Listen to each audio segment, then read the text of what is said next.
Hadirin yang dimuliakan Allah, ada dua perkara yang perlu kita pahami dalam kehidupan. Yang pertama, keperluan hidup, daruriyatul hayah, necessity of life. Yang kedua, tujuan hidup, maqsadul hayah, the purpose of life. Keperluan hidup adalah untuk menopang tujuan. Jangan sampai keperluan justru menghalang dari tujuan. Keperluan hidup kita manusia ini ada 5. Pertama, makan dan minum. Yang kedua, pakaian. Yang ketiga, rumah tempat tinggal. Kemudian yang keempat, kendaraan. Dan yang terakhir, merupakan keperluan kita juga sebagai manusia adalah perkawinan ataupun pernikahan untuk berlanjut generasi.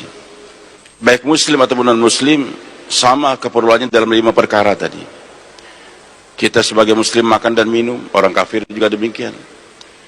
Begitu pula kita perlu pakaian, mereka juga berpakaian. Rumah juga, mereka juga punya rumah. Kendaraan juga mereka memerlukan. Begitu pula kita kawin, mereka juga melaksanakan perkawinan. Lantas bedanya kita dengan mereka apa? Bedanya hadirin dalam tujuan. Hadirin Allah Subhanahu wa ta'ala, maka kita umat Nabi Muhammad SAW, umatnya harus tampil beda. Silakan ambil itu keperluan hidup kita, silakan makan, minum, berpakaian dan sebagainya, tapi kita ambil itu semua mengikuti cara yang telah diajarkan oleh baginda Rasulullah SAW. Al-Imam Ghazali rahimahullah katakan, al-ada, kebiasaan sehari-hari kita, makan, minum, berpakaian, kita naik kendaraan dan sebagainya, kalau kita letakkan sunnah Nabi SAW dalam kehidupan, maka menjadi ibadah. Jadi yang namanya ibadah bukan sekedar sholat, puasa, haji dan sebagainya. Kehidupan sehari-hari, makan, minum, begitulah tidur kita, naik kendaraan, kawinnya kita semua jadi ibadah. Kapan? Kalau kita letakkan dalam setiap gerak kita kehidupan Nabi kita Muhammad sallallahu alaihi wasallam. Salman Al-Farisi radhiyallahu an, orang kafir ingin menghina beliau. Beliau katakan dalam tafsir Abu Daud, "Ya Salman, inna nabiyakum sallallahu alaihi wasallam 'allamakum kulla syahratil qira'ah." Wa Salman, aneh kau punya nabi ini, masa mengajarkan segala sesuatu sampai cara buang air besar, cara cebok. Ini orang kafir seakan-akan menganggap rendah nabi yang dapat wahyu dari langit, masa mengajarkan cara buang air. Pekerjaan yang di WC diajarkan. Salman radhiyallahu anhu tidak merasa terhina, bahkan beliau bangga. Beliau katakan, "Na'am, 'allamana Rasulullah sallallahu alaihi wasallam kulla syai'in hatta al-qira'ah." Betul, Nabi kami Muhammad SAW mengajarkan segala sesuatu, sampai cara buang air besar diajarkan. Jangan menghadap kiblat, jangan melangi kiblat. Itu diantaranya. Termasuk kita masuk sendal, masuk WC pakai sendal, diajarkan oleh Nabi SAW. Jadi Islam mengajarkan kehidupan di Baitullah SAW, bagaimana cara tawaf, bahkan di Baitul Khala bagaimana cara masuk WC juga diajarkan. Sebagaimana tawaf itu adalah ibadah, kita masuk WC dengan kaki kiri lebih dahulu, keluar dengan kaki kanan, baca doa, itu juga ibadah. Jadi nggak terbuang waktu kita dalam WC 1/4 jam itu nggak terbuang. Ketika kita masuk WC dengan cara Rasulullah SAW, maka menjadi hamba yang beribadah. Jadi 24 jam hidup kita beribadah. Kapan? Kalau kita letakkan kehidupan Nabi kita Muhammad SAW. Maka Allah jelaskan dalam Al-Quran dengan detail, nggak lepas daripada 3 tujuan hidup kita. Yang pertama, wa ma khalaqtul jinna wal insa illa liya'budun. Allah ciptakan kita ini adalah untuk beribadah kepada Allah Subhanahu wa ta'ala. Jadi tujuan saya makan dan minum adalah untuk beribadah. Kalau sekedar makan dan minum suka menggemukkan badan saja, apa bedanya kita dengan binatang? Maka Allah katakan dalam Al-Quran, kulu minat thayyibat wa amal solehan. Makan yang baik-baik, setelah itu beramal soleh lah. Jadi setelah tujuan saya makan ini supaya ada kekuatan untuk beribadah kepada Allah. Berpakaian, untuk apa saya berpakaian ini? Kalau hanya untuk kesombongan, sama dengan mereka orang kafir. Tapi Allah katakan dalam Al-Quran, tujuan saya punya pakaian apa? Khudhu zinatakum 'inda kulli masjidin. Ambil pakaian kamu yang terbagus setiap kamu akan sholat. Jadi tujuan saya berpakaian ini adalah untuk beribadah kepada Allah Subhanahu wa ta'ala. Sayyidina Hasan radhiyallahu anhu, cucunya Rasulullah SAW, orangnya ganteng. Pakaiannya juga setiap hari ganti terus, Pak. Minyak wanginya juga khusus. Ketemu orang Yahudi, Hasan, ya ada apa? Betul kau punya kakek itu Rasul? Ya betul, Rasulullah SAW. Betul apa yang beliau sabdakan? Ad-dunya sinul majalatul kafir. Dunia itu ada penjara orang beriman dan surganya orang kafir. Ini hadis Muslim, hadis sahih. Kata Hasan, betul itu sabda kakekku Rasulullah SAW. Tapi buktinya mana? Saya sekarang miskin compang-camping, kamu kaya. Kata Sayyidina Hasan menjelaskan, wahai Yahudi, itu dilihat daripada kehidupan di akhirat. Kalau kau tahu apa yang Allah siapkan buat kamu di neraka, kamu seperti sekarang hidup orang di sorga saja. Kalau kau tahu apa yang Allah siapkan buat saya di sorga, saya ini di pakaian saya ini seperti orang pakai penjara saja. Kemudian Sayyidina Hasan juga menjelaskan, kenapa beliau berpakaian bagus, supaya orang miskin tahu saya kaya. Sehingga orang miskin datang, beliau kasih. Memang orangnya dermawan betul.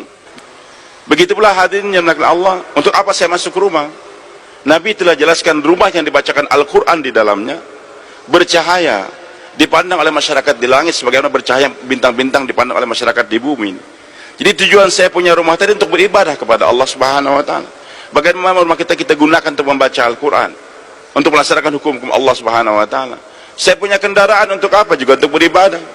Waktu itu kendaraan yang terkenal di zaman Nabi adalah onta. Sekarang kita punya sepeda motor, mobil, silahkan. Tapi untuk apa? Untuk pergi haji, untuk beribadah. Nah, kemudian hadirin Allah, termasuk saya kawin ini untuk apa? Pernikahan kita ini bukan sekedar untuk melahirkan anak, bukan sekedar untuk pelampiasan nafsu, tidak.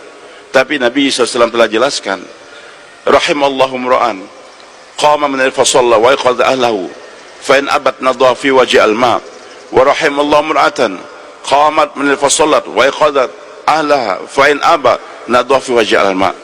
Allah akan melimpahkan rahmatnya kepada seorang suami yang bangun malam hari, kemudian dia sholat tahajud, dan dia bangunkan istrinya. Kalau enggak, dia percikan air ke muka istrinya. Begitu pula sebaliknya. Di tujuan saya kawin ini bagaimana untuk mendapatkan rahmat Allah melalui dengan saya bangunkan istri saya. Kalau dia enggak bangun, dia bercanda, kita percikan air. Tujuan saya menikah tidak untuk saling membangunkan. Jadi tujuan saya menikah tadi bukan untuk pelampiasan nafsu, bagaimana justru saya manfaatkan istri untuk mendekatkan diri pada Allah Subhanahu wa Ta'ala. Dan pernikahan merupakan sunnah Nabi kita Muhammad SAW. Dan yang kedua, Allah jadikan kita sebagai manusia yang Allah ilangkan di hadapan majlis para malaikat. Wa qala rabbuka lil malaikati inni ja'ilun fil ardi khalifah. Jadi Allah ciptakan kita sebagai khalifatullah permukaan dunia. Apa itu khalifah? Khalifah bukan berarti harus menjadi penguasa, tidak. Khalifatullah adalah manusia yang senantiasa melaksanakan hukum-hukum Allah Subhanahu wa Ta'ala dan berbuat baik kepada sesama hamba Allah Subhanahu wa Ta'ala. Kita ini dutanya Allah, Pak. Enggak harus kita jadi khalifah, harus menjadi penguasa. Nabi Adam ketika dilantik menjadi khalifah oleh Allah sendirian waktu itu, tentara enggak punya, polisi enggak punya, istri aja belum punya, tapi Allah sudah jadikan khalifah. Nabi kita Muhammad SAW ketika di Mekah dijadikan Nabi oleh Allah, kekuasaan di tangan Abu Jahal, Abu Lahab, tapi sejak itu kekhalifahan di tangan Nabi kita Muhammad SAW, karena beliau berpegang teguh kepada hukum Allah Subhanahu wa Ta'ala. Dutanya Allah kita nih, Allah Ar-Rahman Ar-Rahim. Maka dalam kehidupan sehari-hari Nabi katakan, irhamu man fil ardi yarhamkum man fis sama. Kasihani yang orang yang di bumi, maka yang di langit akan mencintai kamu. Begitu pula Allah Subhanahu wa Ta'ala Ar-Razzaq, Al-Mut'im. Allah memberi rezeki, memberi makan. Allah enggak makan, Pak, enggak minta makan, tapi memberi makan. Maka sebagai Khalifatul Razzaq, kesukaan untuk memberi makan lebih kita tanamkan daripada suka makan. Maaf, yang suka makan itu adalah binatang, yang suka memberi makan itu adalah namanya khalifah. Bahkan hadir pujian kepada sahabat yang Allah berikan kepada dalam Al-Quran yang tidak dimiliki oleh umat yang lain, Pak. Bagaimana kehebatan sifatnya para sahabat radhiyallahu anhum. Allah katakan dalam Al-Quran ini, wa yut'imuna at-ta'ama ala hubbihi miskinan wa yatiman wa asira. Jadi para sahabat ini memberikan makan, siapa yang ala hubbi, memberi makan kepada orang dengan rasa cinta kepada Allah. Siapa yang dikasih makan? Miskinan, orang miskin biasa, kita juga ngasih makan orang miskin. Wa yatiman, anak yatim kita kasih makan. Yang luar biasa, para sahabat ini punya sifat wa asiran. Orang kafir pun mereka kasih makan juga, Pak. Tawanan-tawanan perang dahulu enggak diletakkan di penjara. Memang enggak ada penjara di zaman Nabi SAW. Di Madinah enggak ada penjara. Hari-hari biasanya tawanan perang, dan memang enggak banyak. Diikat di tiang-tiang Masjid Nabawi untuk melihat bagaimana Nabi sholat, bagaimana Nabi bermuasyarah, bermuamalah. Tapi nanti ketika tiba waktu makan, digelar supra.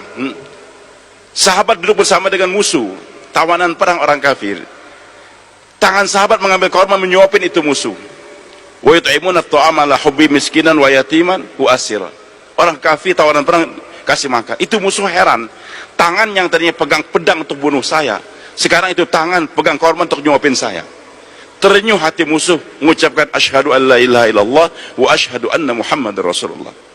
Hadirin Allah Subhanahu wa Ta'ala, inilah khalifah. Dan yang terakhir, hadirin Allah Subhanahu wa Ta'ala, umat Nabi Muhammad SAW. Al-Imam Asy-Syafi'i rahmatullah katakan, Kalau sekiranya Al-Quran tidak turun untuk umat Nabi Muhammad, kecuali satu surah, suratul Asr, pendek, cuma 3 ayat, beliau berani berujar, kalau Al-Quran tidak turun kepada umat Nabi Muhammad SAW, hanya satu surah yang pendek, sudah cukup, kata beliau. Di mana dalam surah yang pendek cuma 3 ayat, Allah jelaskan tujuan hidup umat Nabi Muhammad SAW, selain beribadah, berbuat baik pada sesama, wal asr, demi masa. Kapan saja. Innal insan, setiap manusia, laki-laki kah, wanita kah, tentara kah, polisi kah, kiai atau santri, mahasiswa ataupun dosen, yang namanya manusia dari umat Nabi Muhammad SAW, lafi khusr. Semua kita ini rugi, Pak. Siapa yang enggak rugi? Illal ladzina amanu wa amilus shalihat. Beribadah, beramal soleh, baik itu salat, puasa, zakat, haji, dan juga berbuat baik pada sesama. Tapi yang kedua ada tugas kita yang lain, wa tawassaw bil haq. Iman itu hak, salat itu hak, puasa itu hak, zakat itu hak, semua hak. Bukan hanya untuk kita, tapi kita jajakan, kita promosikan, sampaikan kepada orang lain, tapi dengan penuh kelembutan, dengan kasih sayang. Tapi bagaimanapun lembutnya kita mendakwahkan agama, pasti ada tantangan. Maka bagaimanapun lembutnya orang, nggak ada yang lebih lembut daripada Nabi SAW, tapi ada tantangan. Menghadapi tantangan, wa tawassaw bis sabr, tetap kita bersabar, jangan lari daripada perjuangan. Kalau ini umat betul-betul tegar dengan tujuan hidup, salat berjamaah kita jaga, Pak.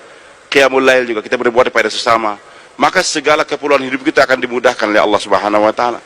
Tapi ketika sekarang apa yang Nabi telah sabdakan betul, Allah Ta'ala berfirman dalam hadis qudsi, inilah ahummu bi ahli al-ardi azaban, aku ingin turunkan bencana ke bumi ini, bencana, kebakaran, kebanjiran, tsunami dan sebagainya. Allah memang sudah rancang apa yang bisa mengantisipasi itu bencana semua. Ketika ini umat kembali kepada tujuan hidup, faiza nadhartu ila umari buyuti wal mustaghfirin bil ashar wal mutahabina fiyya sarat al azab. Ketika aku melihat masih ada di bumi masyarakat yang rajin makmurkan masjid-masjidku, 5 kali sehari semalam masjidnya makmur, azan dikumandangkan, banyak yang berjamaah. Yang kedua, wal mustaghfirin bil ashar, adanya masyarakat yang bangun tahajud, qiyamul lail, kemudian menjelang subuh dia istighfar, menangis dan menangis. Kebiasaan qiyamul lail ini perlu.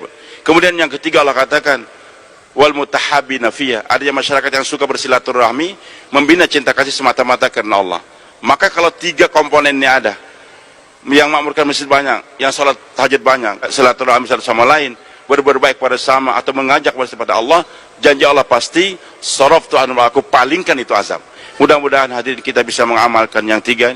Bagaimana tadi saya katakan, ibadah kita perhatikan, yaitu sholat berjamaah, baik qiyamul lail kita kerjakan, dan tetap berbuat baik kepada sama Allah sebagai khalifah. Kemudian juga jangan puas dengan ibadah sendiri, tapi wa tawassaw bil haq wa tawassaw bis sabr. Insyaallah kita niatkan.